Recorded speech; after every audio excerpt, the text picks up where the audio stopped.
नमस्कार। कभी सोचा है कि कुछ चीजें जो देखने में एकदम अलग लगती हैं, उनके बीच भी कोई गहरा छिपा हुआ कनेक्शन हो सकता है?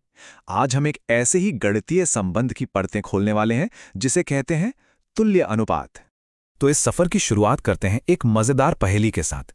देखते हैं इसे कौन सुलझा पाता है। अच्छा, जरा दो बिल्कुल अलग अलग सिचुएशन पर गौर कीजिए। एक तरफ है एक कमरा, जिसकी लंबाई है 40 मीटर और चौड़ाई 20 मीटर। ठीक है। और दूसरी तरफ है क्लासरूम, जहां 50 लड़के हैं और 25 लड़कियां।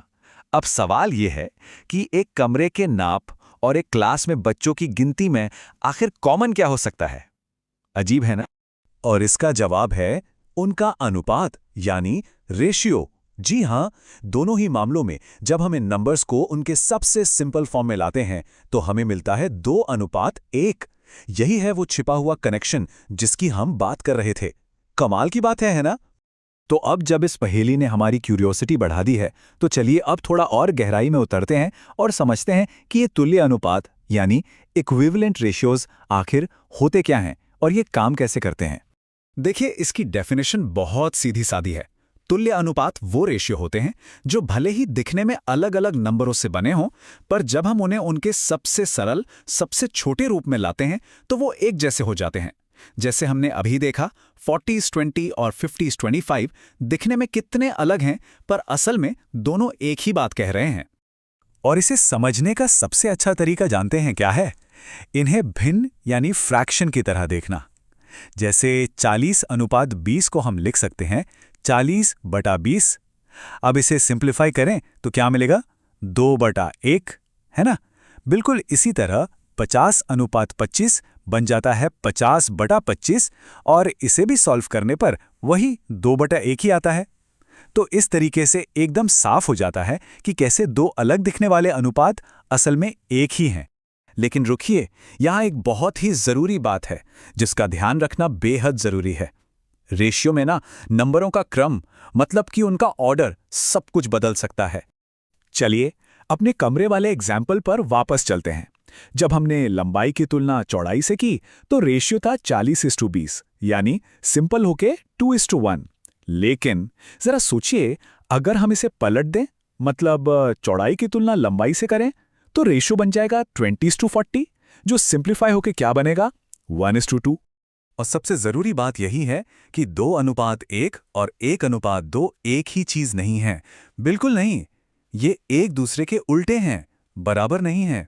ये बहुत छोटी सी बात लगती है, पर इसे हमेशा याद रखना जरूरी है, क्योंकि अक्सर यहीं पर गड़बड़ हो जाती है। तो ठीक है, हमने तुल्य अनुपातों को पहचानना तो सीख लिया, पर क्या हम खुद नए तुल्य अनुपात बना सकते हैं? जवाब है बिल्कुल।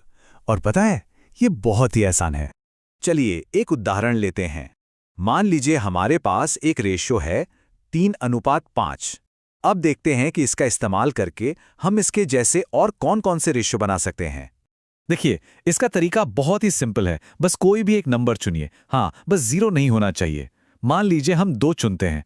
अब हमें बस रेशियो के दोनों हिस्सों को 2 से मल्टीप्लाई करना है। तो 3 गुना 2 हुआ 6 और 5 गुना 2 हुआ 10। और ये लीजिए, हमें एक नया तुल्य अनुपात मिल गया, 6:10। और सबसे अच्छी बात यह है कि ये नियम किसी भी नंबर के साथ काम करता है। अगर हम 3 से मल्टीप्लाई करें तो हमें मिलेगा 9:15। अगर 4 से करें तो 12:20। तो सीधा सा नियम याद रखना है, किसी भी रेशियो के दोनों हिस्सों को एक ही नंबर से 0 को छोड़कर गुणा करें या भाग दें, तो जो नया रेशियो मिलेगा वो हमेशा हमेशा तुल्य ही होगा। तो चलिए, अब तक जो कुछ भी हमने सीखा है उसे टेस्ट करने का समय आ गया है।